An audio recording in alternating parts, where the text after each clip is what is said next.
Sa bhagava araham samma sambuddho swagato ayena bhagavanta dhammo supatipano bhagavato savaka sangho tammayang bhagavantang sandamang sasangang ime sakari yandaram arupite abhipujayama sadhuno bhante bhagava sunjira bharani bhutopi Pajima Janata Nugamba Manasa Ime Sankare Dogata Panaka Nambute Patiganato Amma Kandi Garatan Etaya Sukaya Aran Sama Sambuddho Bhagava Buddhang Bhagavantang Abhimademi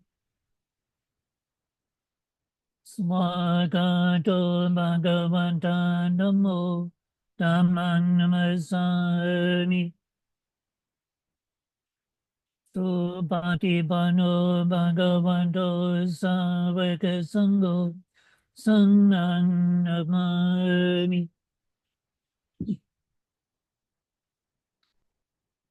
Damayang Buddhasa Bhagavanto Bhagavantanama Karangaro Mase Namo Tassa Bhagavato Arahato Samma Sambuddhassa Namo Tassa Bhagavato Arahato Samma Sambuddhassa Namo Tassa Bhagavato Arahato Samma Sambuddhassa.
So please, everyone here, everyone online, take a good posture, sit up well,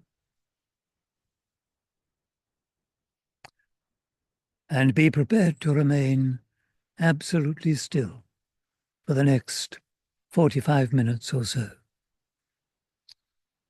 And everyone online, your cameras on, please, so I can keep my beady eye on you.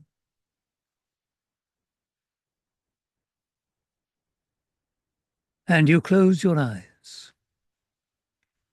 And as you close your eyes, you leave behind all that you've been doing, thinking about, worrying about. You put down everything that's bothered you this day, and you leave it. And you remind yourselves that past is past. It's gone.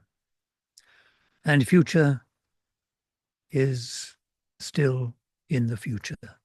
Tomorrow never comes. All we ever have, all we ever really have, is right now. So you try to keep your attention, at least for this evening, here and now.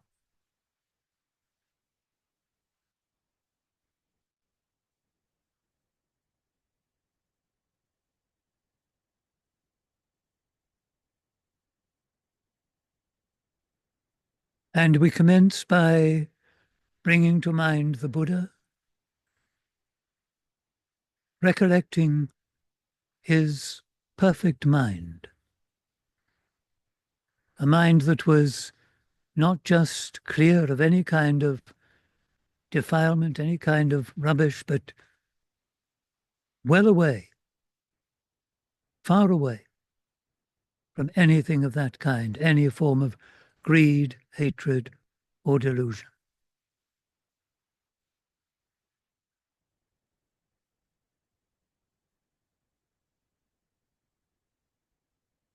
It was a mind, too, of great compassion.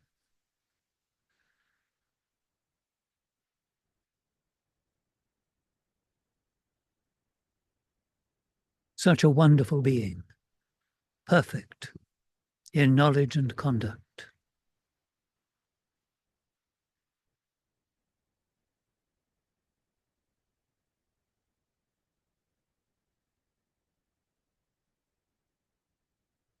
We take the Buddha as our refuge, as our guide and teacher, as our great example.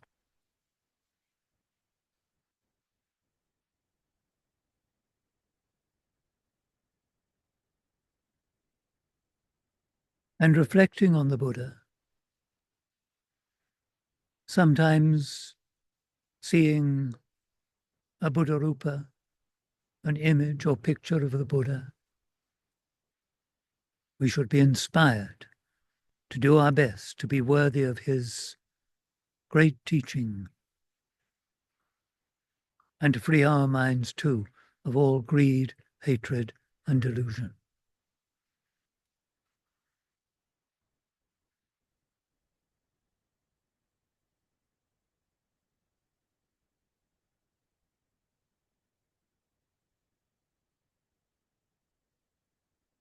And remember that walking this sometimes difficult path, it's very necessary to be kind to yourself.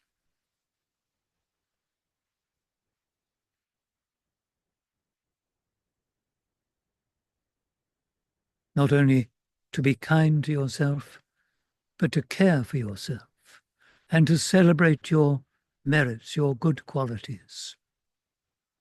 We all have our faults, but we're all a mix of good stuff that we've done and not so good stuff that we might have done. We all have things to be ashamed of and things to celebrate. The fact that you are here now, practicing, trying to change and improve your mind is to be celebrated. So rejoice in your merits and encourage yourself. But at the same time, be accepting of the way things are.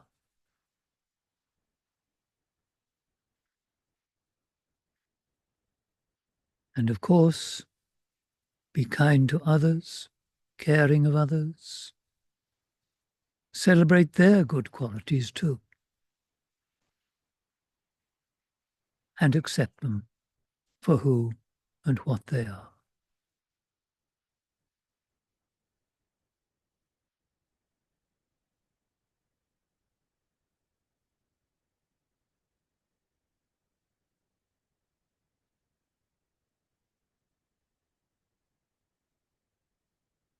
Now, be reminded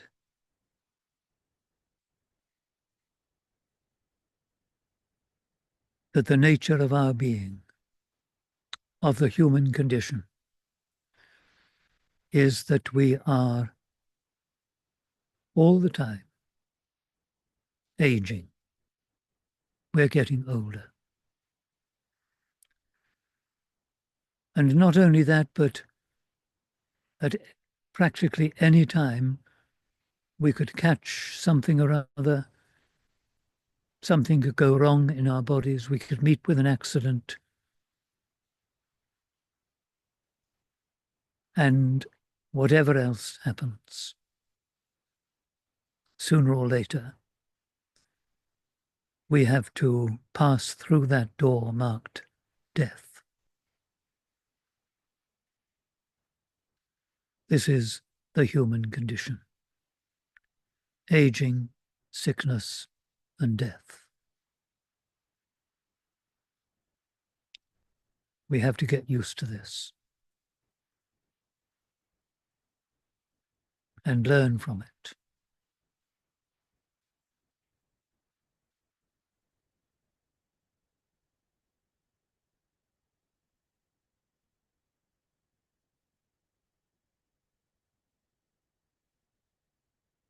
So, now check that you're sitting up well, good posture, body and mind alert. And quite deliberately now, gather and concentrate your mind. And that means not allowing your mind to go off in this direction or that direction, but keeping it together and focused, intent on one thing only. And to begin with, that must be your body, your physical presence. Be mindful and aware of just what you're doing, of just sitting, your body making this particular shape, occupying a certain amount of space.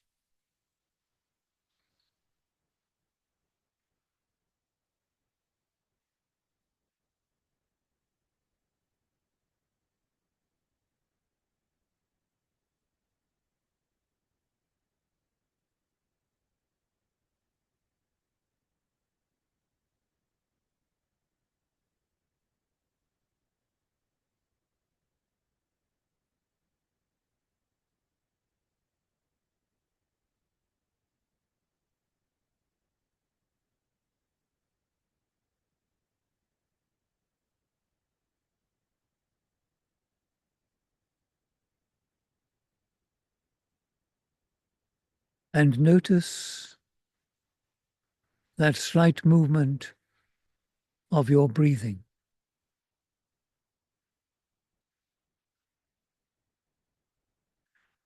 And mark just how and where you perceive the breathing.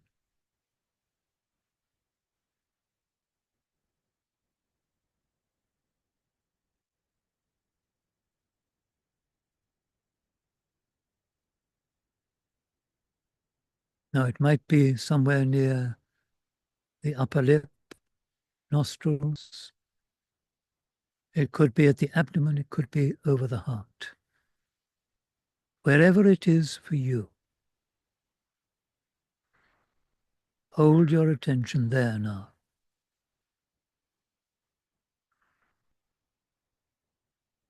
And be mindful and aware of each in-breath, each out-breath. The whole in-breath, the whole out-breath. And if there's any gap between, keep your attention and wait for the next.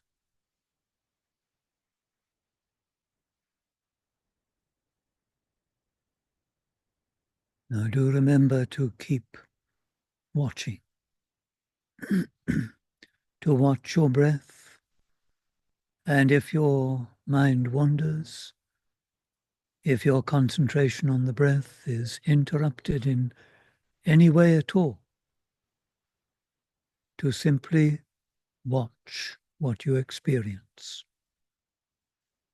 If it's irritation, frustration because your mind has wandered, observe that. If it's just that you're preoccupied with some sound or discomfort, ache or pain,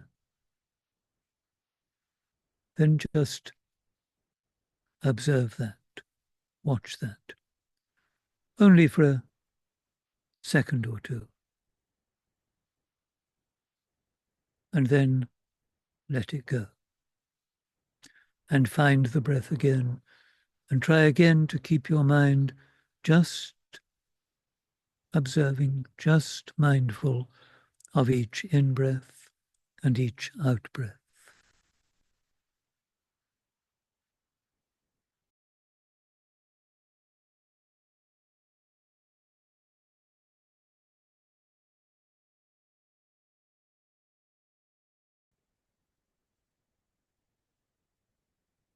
So please keep your very good, still and silent posture.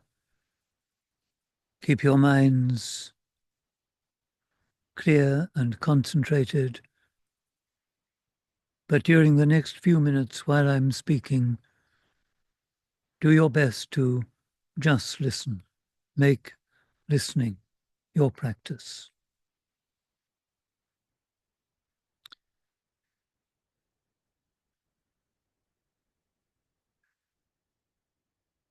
So I'm going to begin by just very briefly drawing attention to consequences. We're all of us acting, doing things all the time, and obviously with a variety of intention. We make a number of decisions and judgments, but always there will be a consequence of what we say or do. And for the most part, we don't pay much attention to that. Yes, I know if it's quite a big thing, we'll think about what might happen. But on the whole, as we go through our daily life, we're not terribly concerned about the consequences. But there are consequences. And we ought to be very aware of this. And so rather more careful about what we say and do. We all of us, as I said at the beginning, have done good things and not so good things. And some people have unfortunately done some pretty bad things. But for everyone, it seems to me it's a bit of a mix. And we ought to be aware of that and recognize that and not write some people off as evil,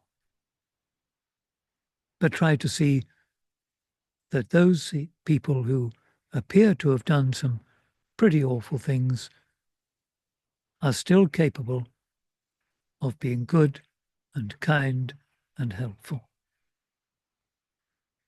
We're all a bit of a mix.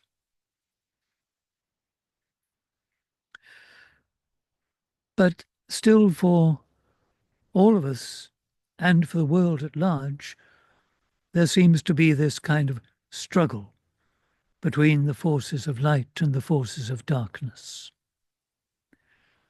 And that struggle is reflected in our literary tradition, in our dramatic tradition, and it appears to be throughout history that these forces have been in conflict, sometimes one getting the upper hand, sometimes the other, but usually, generally, the good, the skillful prevail. And that has to be our hope. But still, the struggle goes on. It goes on within our minds. It goes on within our communities. It goes on between nations. At the moment, it almost seems as though the forces of darkness are prevailing.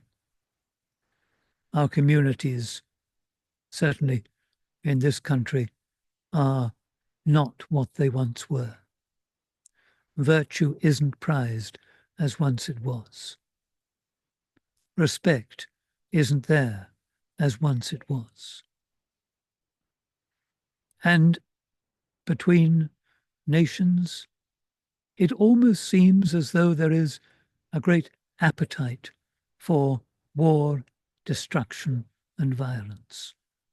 And certainly there's too much of it at this present time.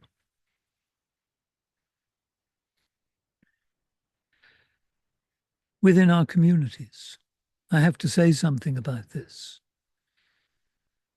Life isn't valued as once it was and as it should be. Actions in Parliament recently have devalued life even further. And that's awful. Assisted suicide, or whatever it might be called, abortion, these are denying life and denying opportunities. In Buddhism, we speak of this precious human birth. And why?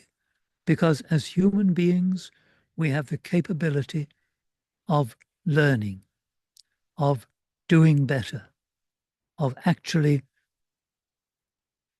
overcoming our kilesas, our defilements, and attaining enlightenment, breaking the cycle of rebirth. Human life is precious. It's not just there to be useful.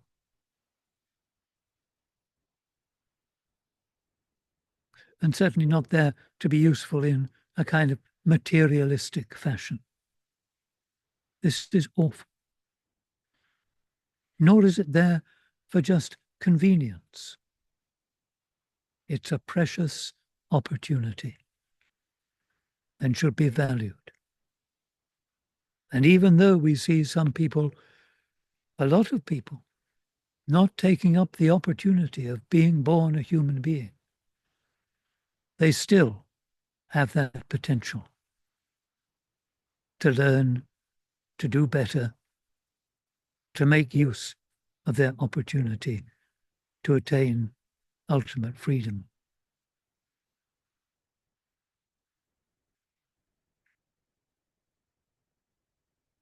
So we have to speak out. There is right and wrong. And there are these tendencies towards good and towards evil. And there are consequences of what is said and done. But of course, we can't control it all. And we know that around us, destruction happens. And life is taken. And dreadful things at this present time are going on in various parts of the world, some of it getting a great deal of publicity and some not.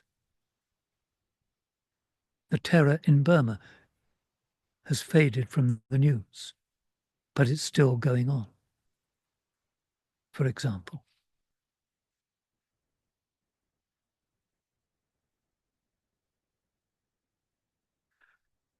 We can't do anything about it. We can only look on in horror and wish and hope that it will be over, that somehow solutions will be found. We can do a little bit more than that. We can learn. We can say to ourselves, when we see the forces of destruction happening, what do I have to learn from this? A very long time ago now, when I was on my way to Thailand, to India and to Thailand, I spent a little while in Kabul, in Afghanistan. And I knew of the great Buddha Rupas in the Bamiyan Valley, carved into the cliff face. The cliffs honeycombed with caves in which Buddhist monks had once lived. I wanted to go and see them. I spent days mucking about in Kabul, trying to discover a convenient and safe way of getting there and getting back. Getting back seemed to be the problem. I even recce'd the place that the bus went from, downtown Kabul, a pretty frightening looking area, I can tell you, even one afternoon when I explored it. In the end, someone offered me a lift through to Delhi, and stupidly I took it, thinking to myself, as I was quite young then, oh, I'll come back, I'll do this another time. Now, of course, we know those great images that have stood there for centuries have been destroyed. And we can't even go and explore the ruins and the caves. The forces of darkness have claimed that area for now. But what do we have to learn from this? What do I have to learn from it? First of all, take your opportunities when they're there. Don't think that another day will come, that you'll be able to do it later. When the opportunity is there, take it. That's what I should have done. Secondly, everything, even the great civilizations, are impermanent. We, all of us here, sitting here, are impermanent. Nothing stays the same. And the most cherished of places, the most holy of places, will one day fall and be reduced to dust. This is the nature of things. So those great Buddha images continue to teach us, even after their destruction. We have the pictures. There are the memories. We know what used to be there. But even what we used to see back then, in 50 or 60 years ago, had already faded. They weren't as they'd been constructed, as they'd been created. They'd already deteriorated. And that's the nature of things. All things are impermanent. And we really ought to remember that everything speaks the Dhamma. Everything speaks the truth. Everything around us and within us is changing and will pass. And as we watch our own bodies aging and deteriorating, we should learn from that. When we see our precious buildings and civilizations crumbling, learn from that. This is the nature of things. What we must not give up on, of course, is doing our best to conduct ourselves well, to conduct ourselves with common sense, wisdom, and understanding.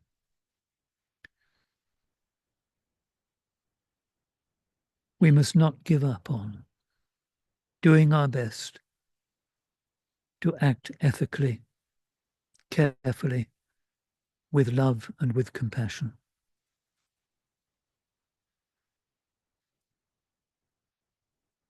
Good conduct,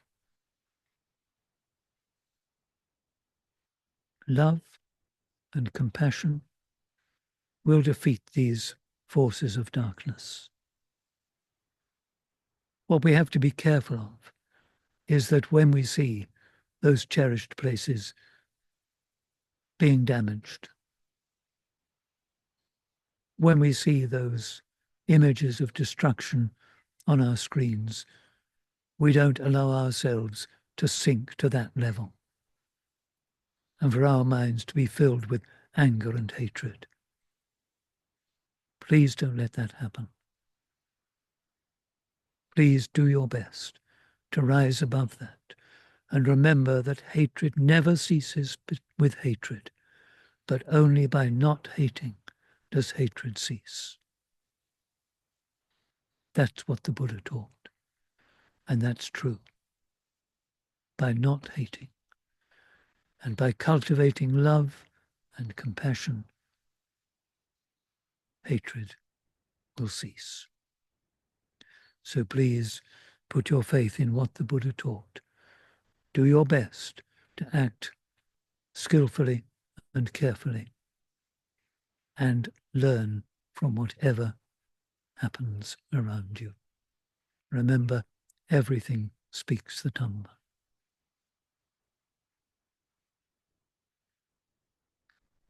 So that's enough from me for tonight. We will sit for just a few moments longer. And during these closing moments, please concentrate your minds on loving kindness. Breathe in loving kindness for yourself.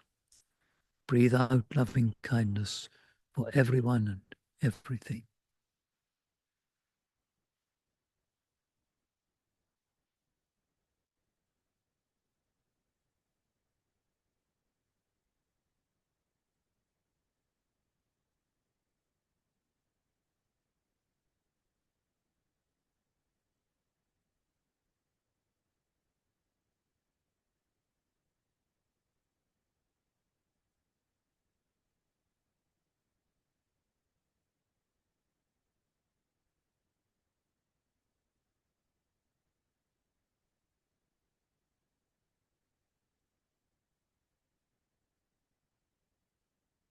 May you and all beings be well and happy. May you and all beings be free from all suffering. May you and all beings realize for yourselves the secure peace of Nibbana.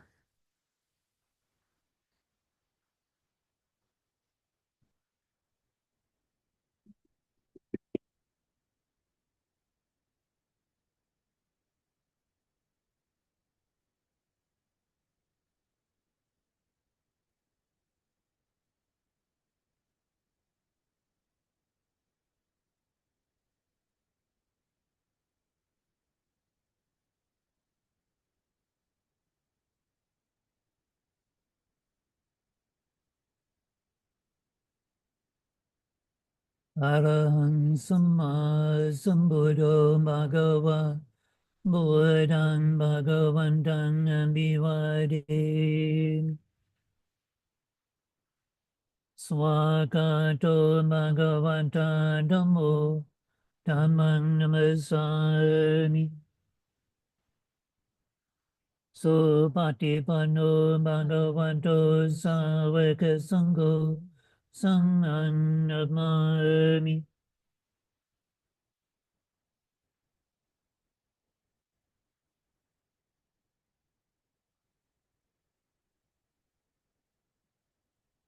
So thank you all very much for coming. Very nice to see you all. Have a good week. I always have to remember whether it's Monday or Friday. Have a good week. And I hope to see you all again soon. Good night.